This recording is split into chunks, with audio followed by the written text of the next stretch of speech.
वेद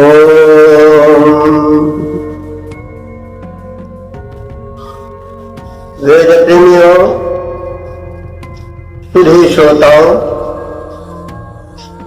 परम सौभाग्य का विषय है कि हम संप्रति ऋग्वेद के प्रथम मंडल के 27वें सूक्त के 6वें मंत्र की व्याख्या में प्रवेश कर रहे हैं। यह मंत्र गायत्री छंद में निबद्ध है। इसके ऋषि है सुनहसेन और देवता है अग्नि। विषय है विपुल वैभव प्रद अग्निदेव। तो अग्नि जो है वो परमात्मा के स्वरूप माने गए हैं, क्योंकि सर्वम खलुदं ब्रह्म, यह तो है ही है, जो कुछ है संसार और ब्रह्म की अभिव्यक्ति है। तो कण कण में ब्रह्म ही है। और वेद मंत्रों की यह परंपरा है कि ऋषि जिस देव विशेष की उपासना करता है उसको ब्रह्मत्व प्रदान करता है प्रायः। तो इस दृष्टिकोण से हम अग्निदेव की प्रार्थना में प्रस्तुत मंत्र का पाठ इस प्रकार से करेंगे। विभक्ता चित्रभानो सिंधोरूर्मा उपाक आ सद्यो दासुषे क्षरसी। चित्रभानो, अग्नि को चित्रभानु कहा जाता है। भानु माने प्रभाव प्रसारित, प्राय सूर्य के लिए प्रयुक्त होता है, लेकिन चित्र शब्द लगा दिया जाता है तो वह अग्नि के लिए प्रयुक्त होता है। तो अग्निदेव का संबोधन है चित्रभानु। तो अग्निदेव कैसे है, उनका नाम चित्रभानु क्यों पड़ा है? क्योंकि उनकी जो ज्योतियां है, प्रभा है, वो चित्र विचित्र है, विलक्षण है। तो चित्रभानु का संबोधन है चित्रभानो, हे विचित्र विलक्षण प्रभायुक्त अग्निदेव अथवा अग्निवत तेजस्वी परमात्मा। सिंधु उपाके ऊर्मम, सिंधु, सिंधु का षष्ठी एक वचन है। सिंधु का अर्थ समुद्र, तो सिंधु समुद्र के, उपाके, उपाके माने समीप, ऊर्मम, ऊर्म कहते हैं लहर, ऊर्मो माने लहरियों में। तो सिंधु के समीप जिस प्रकार से लहरों का एक मेला जुटा रहता है, उसी प्रकार से जो उस अग्नि रूप परमात्मा के समीप जाते हैं, सामीप्य लाभ करते हैं, उसको समृद्धियां वैसे ही दिख पड़ती हैं, चारों ओर उसके छाई रहती हैं जैसे समुद्र में लहरें।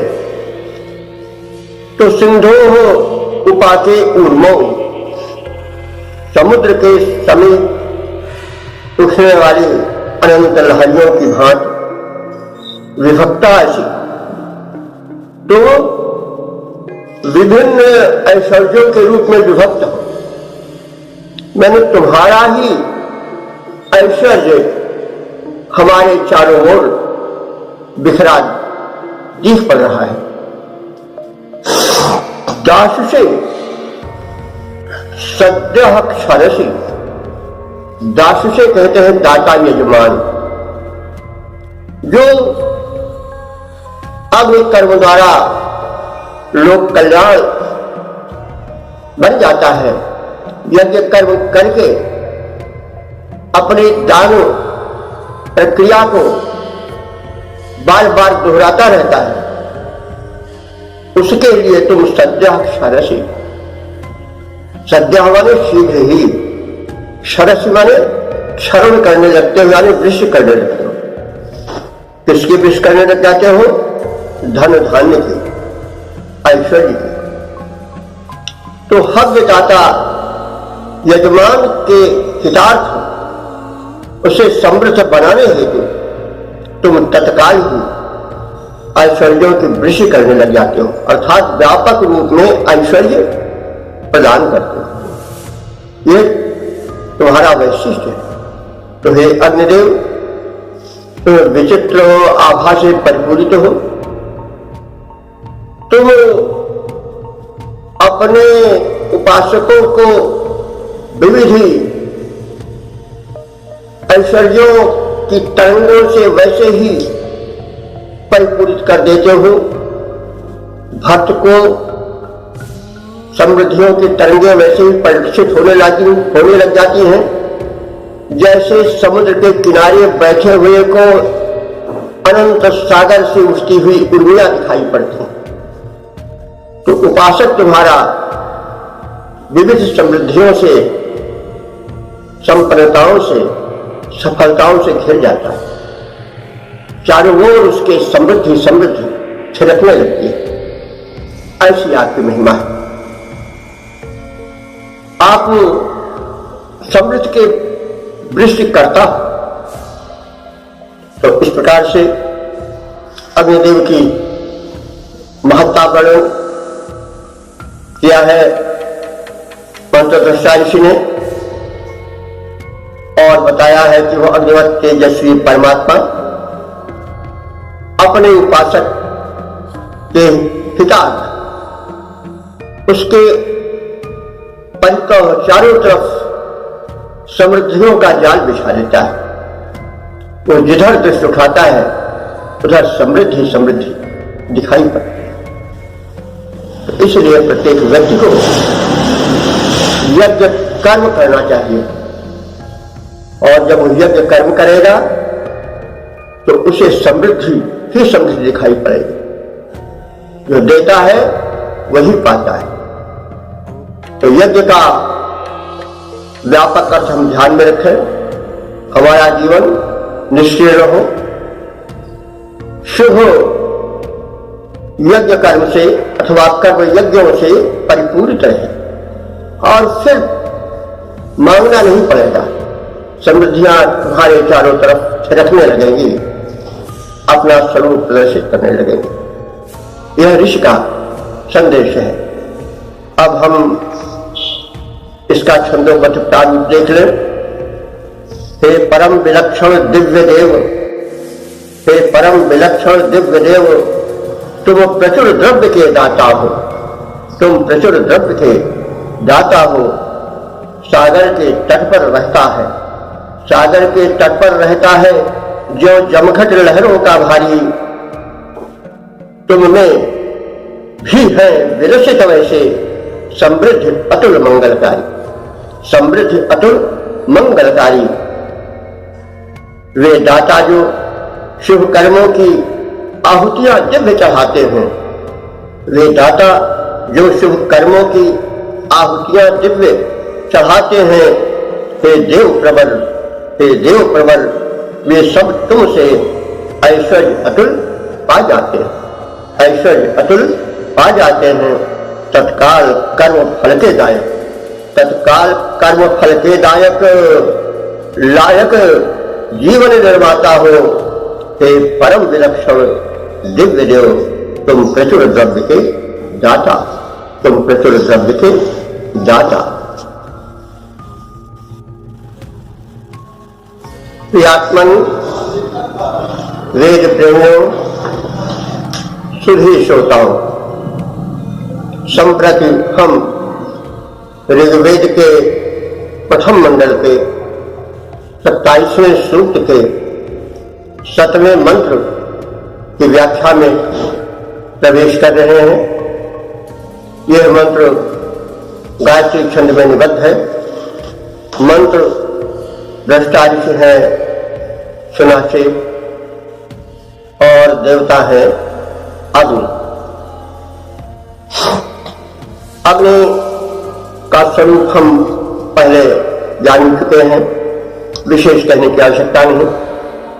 वे परमात्मा के जाज्वल्यमान रूप है। मनुष्यों और देवों यानी दिव्य शक्तियों के मध्य उन्हीं के माध्यम से संपर्क होता रहता है। वे देवदूत हैं, वे आवाहक हैं। तो इस रूप में हम उनके दानी स्वरूप की एक झलक देखें तो शीर्षक है अग्नि रूप परमात्मा की कृपा सर्व सिद्धि प्रदा है। सर्व सिद्धि प्रदा है। मंत्र पाठ करें।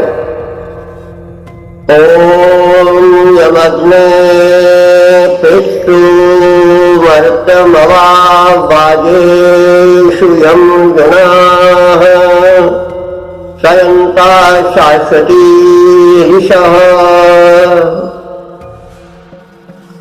अग्नि, हे अग्निदेव, अग्नि रूप जाज्वल्यमान परमात्मन पृष्ठ माने होता है युद्ध में। पृष्ठ या पृतना युद्ध को कहा गया है। सप्तमी बहुवचन है।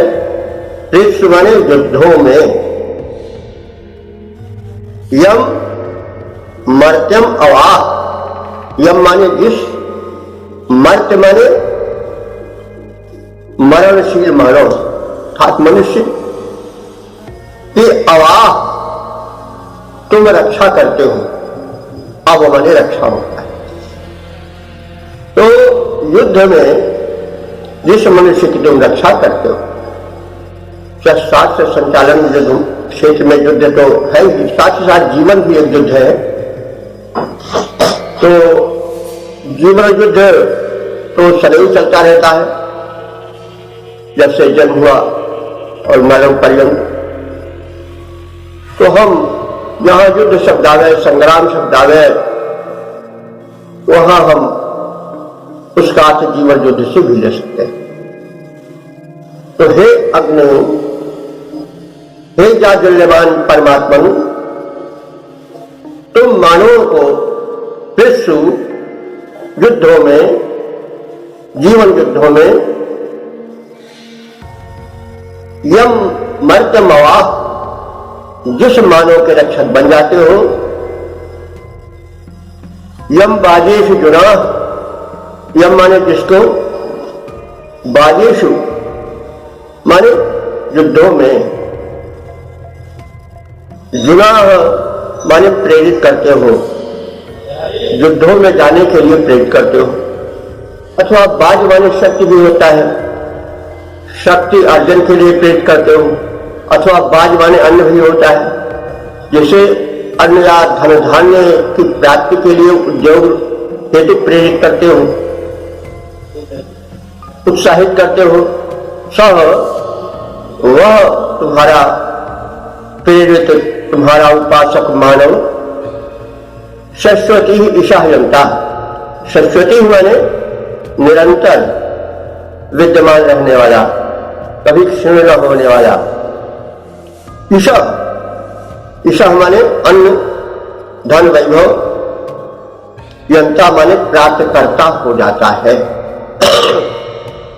तो अर्थ यह होगा कि हे जाज्वल्यमान अग्नि रूप परमात्मन, जीवन युद्ध में तुम जिस मनुष्य की रक्षा करते रहते हो, जिसे तुम जीवन युद्ध में डटे रहने हेतु प्रेरित करते रहते हो, वो विचलित नहीं होता है। परिणाम स्वरूप उसे धन धान्य का अभाव कभी नहीं होता है। वो असफल या दीन नहीं हो पाता है। वह नित्य उन्हें विपुल मात्रा में प्राप्त ही करता रहता है। तो इस प्रकार से अग्नि रूप परमात्मा की कृपा सर्व सिद्धि प्रदा है। इसका छंदोबद्ध रूप हम इस प्रकार से देखेंगे। हे भगवान, जीवन के रण में जिसके बन जाते त्राता, जिसके बन जाते त्राता हो, देते तुम उसको प्रोत्साहन। जीवन के रण में डटा रहे, विचलित न कभी वो होता है। उसके घातों प्रतिघातों को उसकी रक्षा तुम करते हो, बनते धन धान्य प्रदाता हो।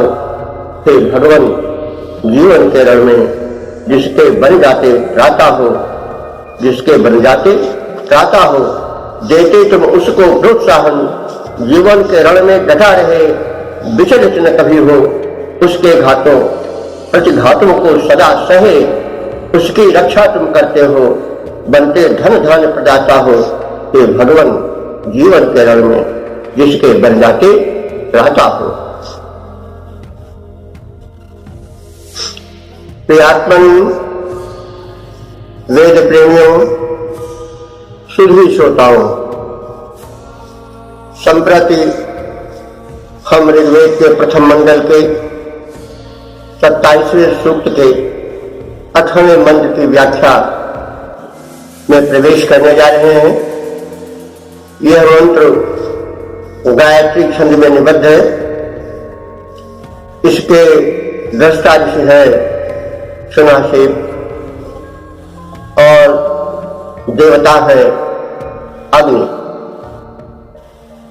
अग्नि के स्वरूप को हम बहुत कुछ जान चुके हैं। उसी परिप्रेक्ष्य में अर्थ को देखते चलेंगे। इस मंत्र का शीर्षक है अग्नि द्वारा रक्षित, सदा सुरक्षित। तो अब हम इस आशय को अपने में समेटे हुए मंत्र का पाठ करें। ओम न करस्य, ओम न किरस्य सहन्त पर्येता कयस्य चित वाजो अस्ति शवार्यः। शब्दार्थ देखें। सहन्त्य, हे शत्रु शमन करता, परम प्रकाशमान अग्निरूप परमात्मन।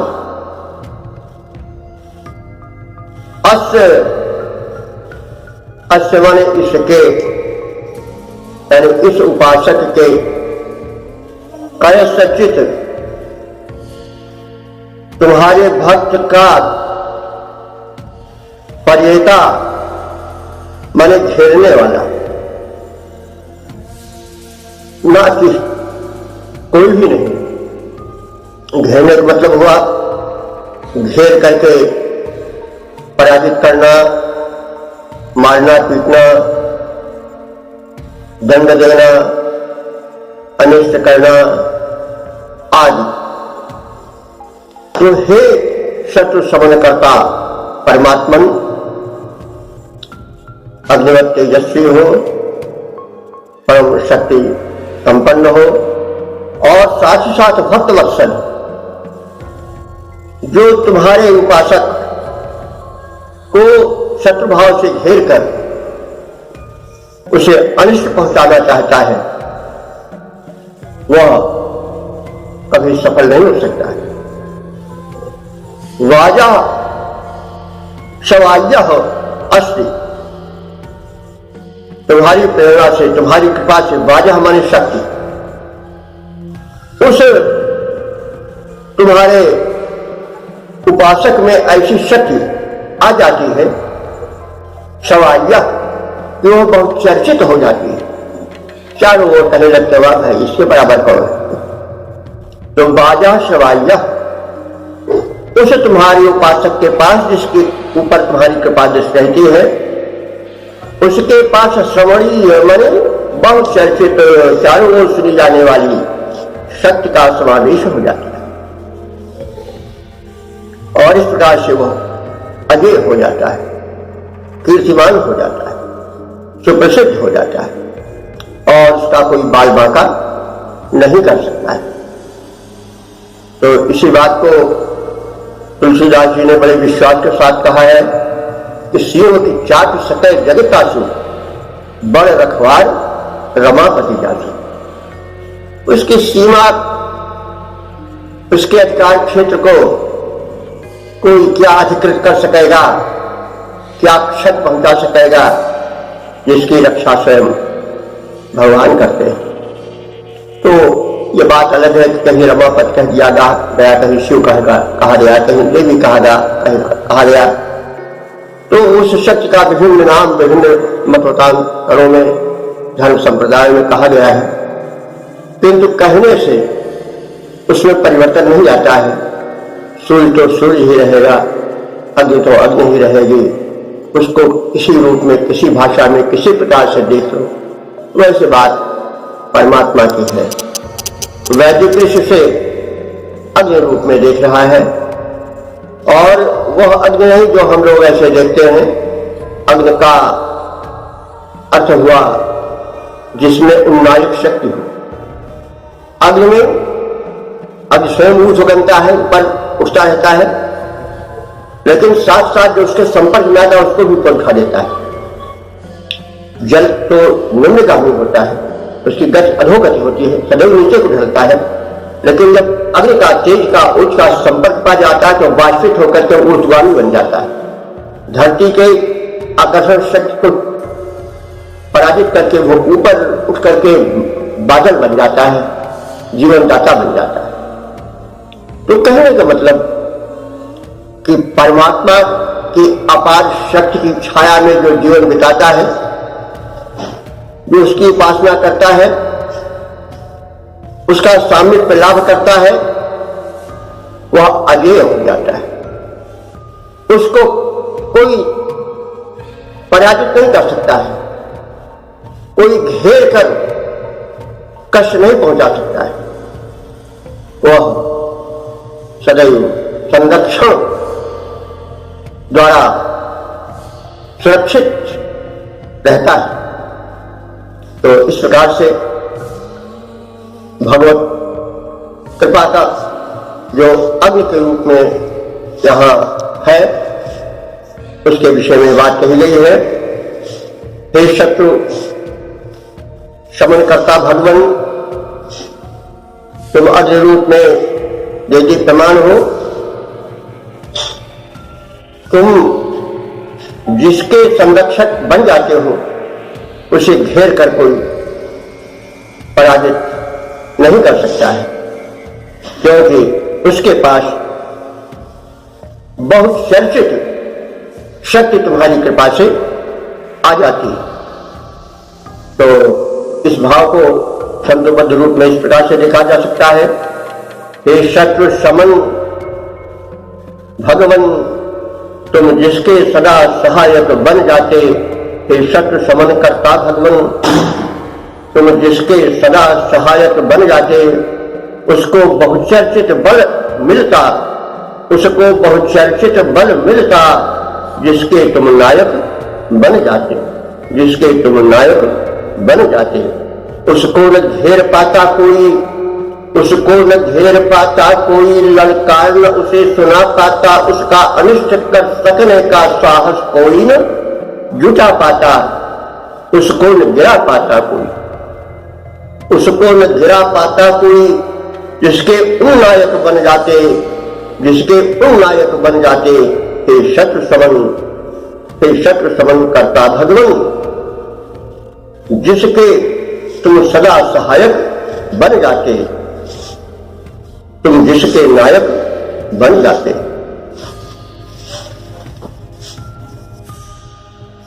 वेद प्रेमियों, सुधी श्रोताओं, अब हम ऋग्वेद के प्रथम मंडल के 27वें सूक्त के 9वें मंत्र की व्याख्या में प्रवेश करने जा रहे हैं।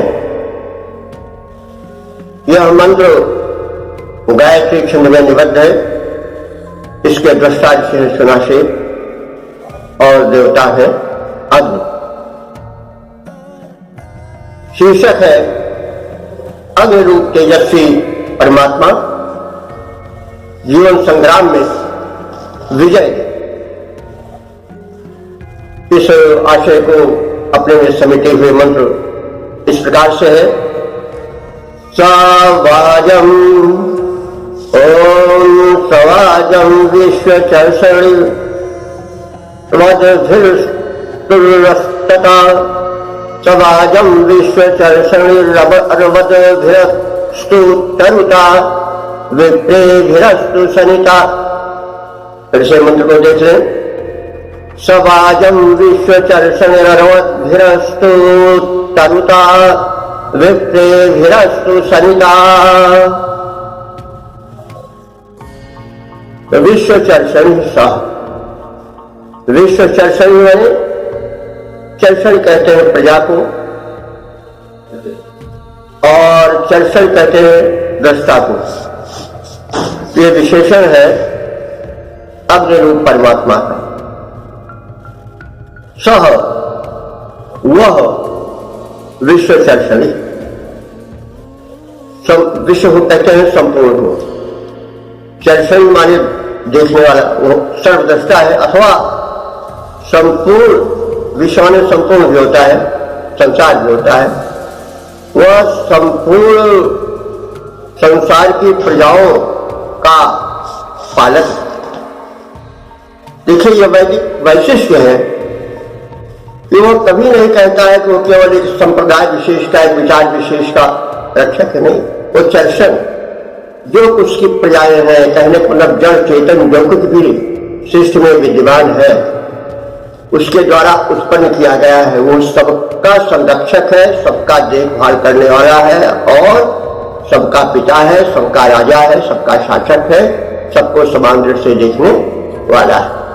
यह वैदिक दृष्टिकोण की व्यापकता है। वो ऐसा नहीं कहता कि वो एक वर्ग विशेष या संप्रदाय विशेष का ही संरक्षक है, शेष का नहीं। शेष को जो जैसा चाहे वैसा मारे काटे, उससे नजदीक हो जाएगा।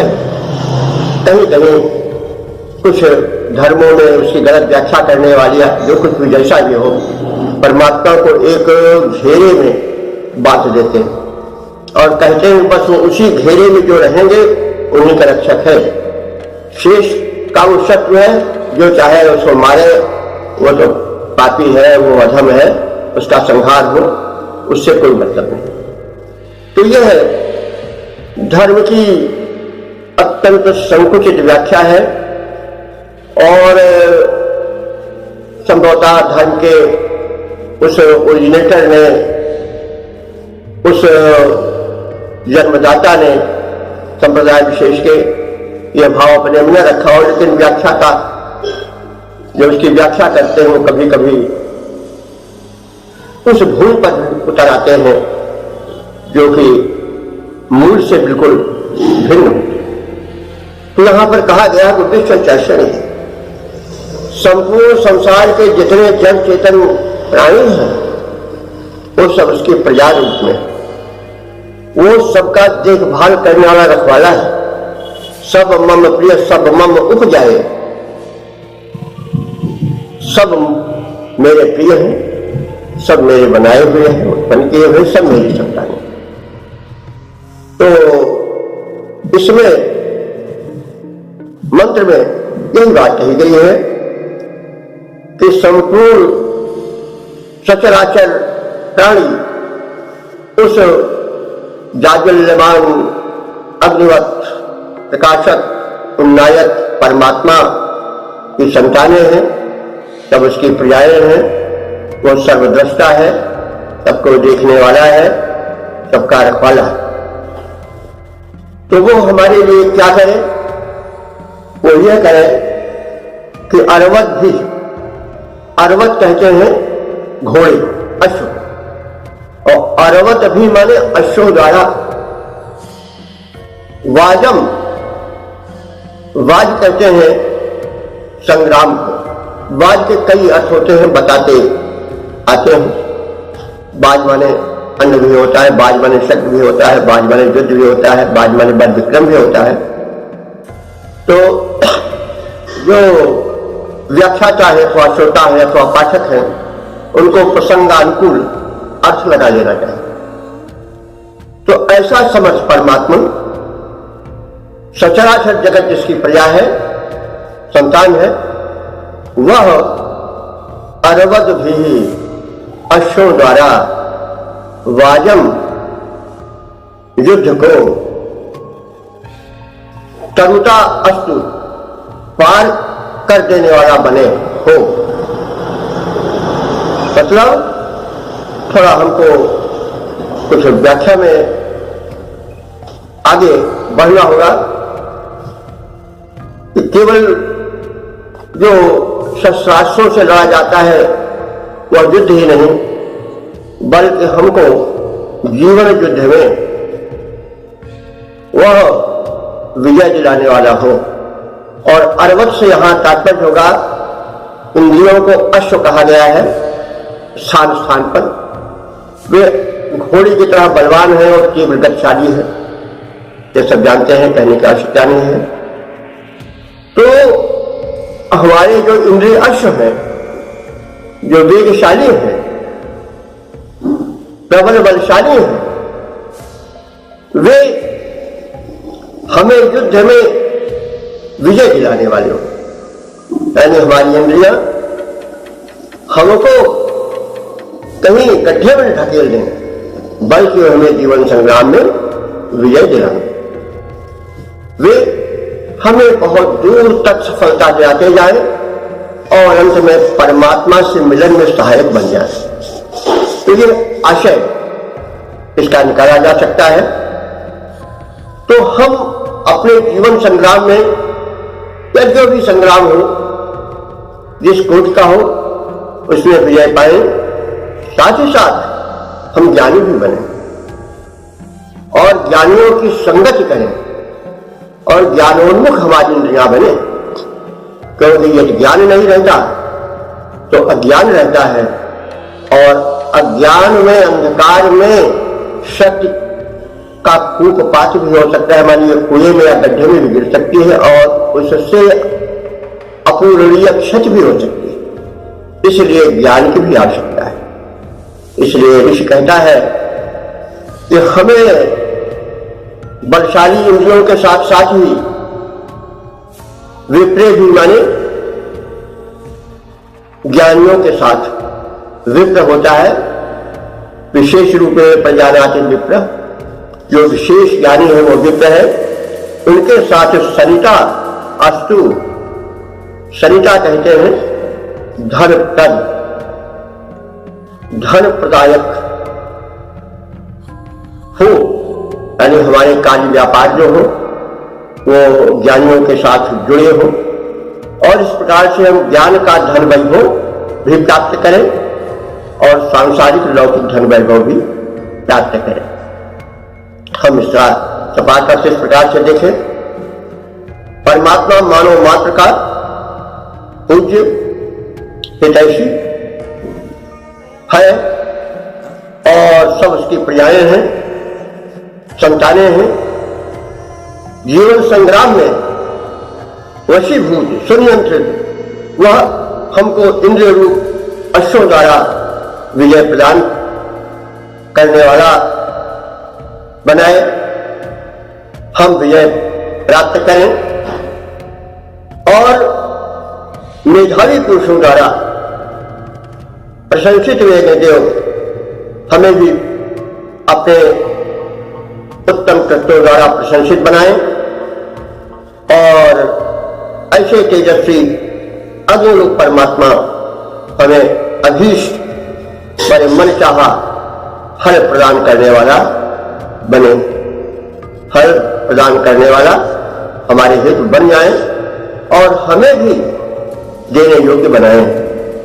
तो यह इस मंत्र का स्वरूप हुआ जो संक्षिप्त में व्याख्यायित हुआ है।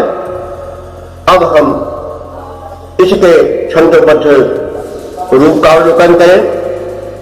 जग में समस्त मानव का है परमेश्वर हितकारी।